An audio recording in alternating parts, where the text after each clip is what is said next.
Hello everyone, welcome to my cooking blog. তো আজ বানিয়েছিলাম তালের বড়া। তো এখানে আমি তালের মাড়ি নিয়ে নিয়েছি 2 চামচ, আর নেব এখানে 2 চামচ চালের গুঁড়ো।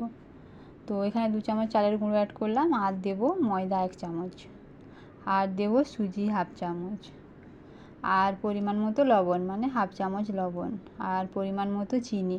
তো এখানে আমি চিনি 2 চামচ নিয়েছি, আর যে যেমন মিষ্টি পছন্দ করেন সেই অনুযায়ী মিষ্টিটা দেবেন। আর এখন সবকটা ভালো করে মিক্স করে নেব।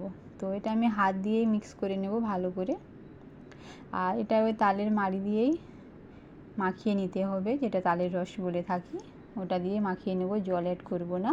তা ওটা দিয়ে মাখানো হয়ে যাবে, যেন খুব বেশি পাতলা না হয়ে যায়, যেন একটু মোটা ভাব থাকে, তাহলে ব্যাটারটা খুব সুন্দর হবে আর তালের বড়াগুলো খুব সুন্দর হবে। তো এভাবে আমি চটকিয়ে মাখিয়ে নেব। তারপর এখন এখানে আমি ওভেনে কড়াই বসিয়ে দিয়েছি, ওর মধ্যে তেল অ্যাড করব। তো এখানে আমি তেলটা অ্যাড করলাম, তারপর এখানে তেলটাকে ভালো করে গরম করে নেব, তারপর একটা একটা বড়া ছেড়ে দেব। আর এটা কম বেশি বাঙালিরা সবাই জানে বানাতে, এটা খেতেও খুব সুন্দর টেস্টি লাগে। একবার হলে এভাবে বানিয়ে আপনারা খাবেন, খুব সুন্দর লাগবে। তো এটা তো সিজনেরই জিনিস, সবসময় পাওয়া যায় না, এই সময় পাওয়া যায়। তো এটাকে এখন আমি উল্টে পাল্টে ভালো করে লাল করে ভেজে নেব।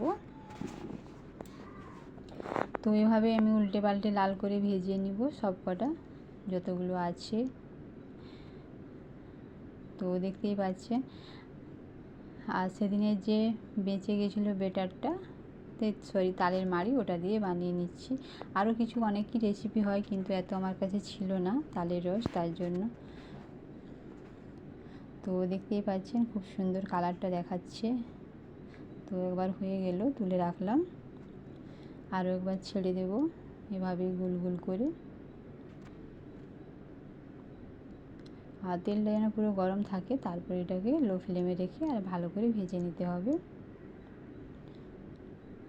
আর তালের তো যে কোনো জিনিস খেতে খুবই সুন্দর লাগে। আর এটা তো সিজনেরই জিনিস, সবসময় পাওয়া যায় না, এটা এই টাইমে পাওয়া যায়। তো এভাবেই আমি সব কটা বড়াকে লাল লাল করে ভেজে নেব। তো দেখতেই পাচ্ছেন খুব সুন্দর লাগছে দেখতে কালারটা, না? তো এবারও হয়ে গেল, এটাকে এখন তুলে রাখবো। আর একবার দিয়ে দেব যতটা আছে বেটার। তো এভাবেই আমি উল্টে পাল্টে লাল করে ভেজে নিলাম। আর এভাবে তালের বড়া কার কার পছন্দ অবশ্যই কমেন্টে জানাবেন। তো দেখতেই পাচ্ছেন অনেকগুলো হয়ে গেছে এক থালা।